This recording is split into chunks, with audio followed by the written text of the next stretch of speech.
Selamat berjumpa kembali bersama dengan Gereja Toraja Jemaat Moria Samarinda Seberang, Klasis Kalimantan Timur dan Tengah dalam media pelayanan rohani bersama dengan Lentera Hidup.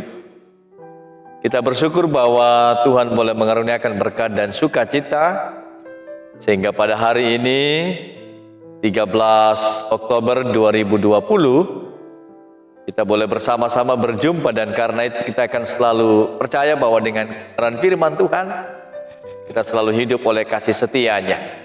Mari kita tunduk kepala sebelum kita bersama-sama mendengarkan firman Tuhan. Kita berdoa. Bapa sorga Allah yang kami sembah di dalam Tuhan kami Yesus Kristus, betapa kami bersyukur Tuhan sebab hari ini Engkau mengaruniakan berkat sukacita dan kami boleh bersama-sama mendengarkan sabda firman Tuhan. Berkati firman-Mu menjadi topangan kehidupan kami, dan kami boleh selalu hidup berkenan kepada Allah. Ampuni dosa kami di dalam dan demi nama Tuhan kami Yesus Kristus. Kami sudah berdoa kepada Bapa di surga. Amin. Saudara-saudara, firman Tuhan yang akan kita baca pada hari ini edisi Selasa 13 Oktober tahun 2020 dari Keluaran pasal 32 ayat 15 sampai dengan 35, dan saya akan bacakan ayat yang ke-30 sampai dengan ayat 5. Keesokan harinya berkatalah Musa kepada bangsa itu, kamu ini telah berbuat dosa besar, tetapi sekarang aku akan naik menghadap Tuhan, mungkin aku mengadakan perdamaian karena dosamu itu. Lalu kembalilah Musa menghadap Tuhan dan berkata, bangsa ini telah berbuat dosa besar, sebab mereka telah membuat Allah emas bagi mereka. Tetapi sekarang kiranya Engkau mengampuni dosa mereka itu, dan jika tidak, hapuskanlah kiranya namaku dari dalam kitab yang Kau tulis. Tapi Tuhan berfirman kepada Musa, siapa yang berdosa kepadaku, nama orang itulah yang akan kuhapuskan dari dalam kitabku. Tetapi pergilah sekarang, tuntunlah bangsa itu ke tempat yang telah kusebutkan kepadamu. Akan berjalan malaikatku di depanmu, tetapi pada pembalasanku itu aku akan membalaskan dosa mereka kepada mereka. Demikianlah Tuhan menulahi bangsa itu, karena mereka telah menyuruh membuat anak lembu buatan Harun itu.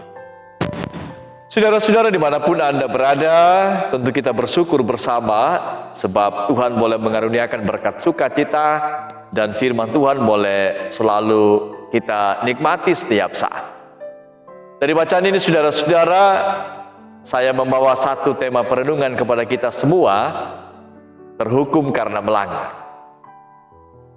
Saudara-saudara, tentu kita pernah menerima hukuman akibat dari kesalahan kita. Ataupun sebaliknya, kita pernah memberi hukuman pada orang lain karena kita menganggap mereka bersalah. Apa yang kita baca, saudara-saudara, adalah ketika Musa sangat marah. Dalam peristiwa Keluaran pasal 32 ayat 1 sampai dengan ayatnya yang ke-14, bagaimana digambarkan tentang anak lembu emas. Dan yang kita baca Keluaran pasal 32 ayat 15 sampai dengan 35 dan ayat 30 sampai dengan 35 menjadi bagian yang hendak menyaksikan ketika Musa turun dari gunung. Apa yang sedang terjadi di sana, saudara-saudara, adalah bagaimana umat sedang bersorak-sorak. Apa yang mereka sedang lakukan dalam bersorak-sorak adalah menyembah patung. Dan apa yang terjadi, saudara-saudara, Musa begitu marah. Ia marah karena dia melihat bangsa ini menjadi bangsa yang tidak lagi dapat dikendalikan. Lalu ia menghancurkan patung itu, ia membakar, menggiling berhala, serta menyuruh umat Israel meminumnya setelah dicampur dengan air sebagai lambang bahwa mereka harus menanggung perbuatan dosa mereka.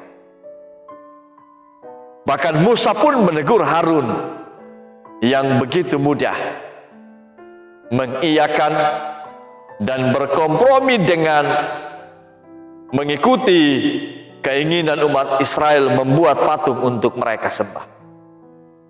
Dan akibatnya saudara-saudara, Musa menantang Israel untuk memihak kepada Tuhan. Lalu kemudian tampillah suku Lewi yang memihak Tuhan dengan melenyapkan kaum bangsa yang memberontak melawan Allah. Walaupun Musa telah bertindak keras dan tegas terhadap Israel yang telah berdosa, ia tetap memiliki hati.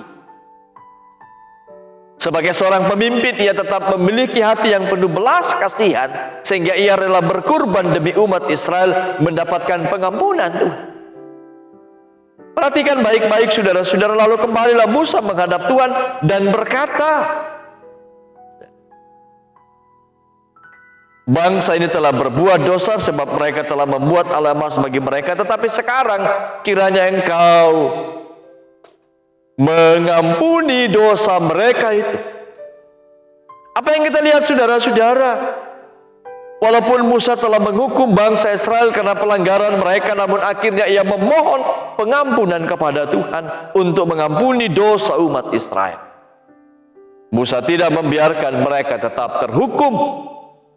Saudara-saudara, dari sini kita belajar, sekalipun kita telah jatuh dalam dosa kita, pelanggaran kita, ketidaksetiaan kita, tapi di dalam Kristus Allah berinisiatif mengutus anaknya yang tunggal supaya kemudian kita beroleh pengampunan dosa dan keselamatan itu menjadi anugerah kehidupan kita.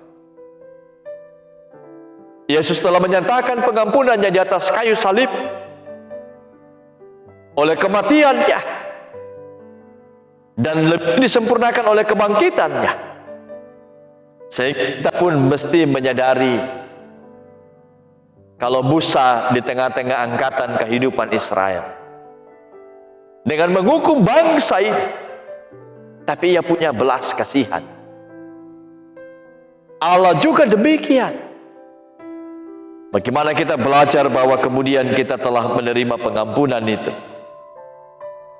Karena itu saudara-saudara, kita diajak supaya kemudian dalam kehidupan apa yang dinyatakan oleh Yesus dalam pengampunannya atas kehidupan kita, sehingga kita pun sadar kita mesti berbalik kepada Tuhan. Kita berupaya untuk menikmati kehidupan kita dalam ketaatan kepada kehendak. Karena itu saudara-saudara, firman Tuhan mengingatkan kita, Ia betul-betul penuh cinta kasih. Tugas kita adalah bagaimana hidup taat setia dengan Dia.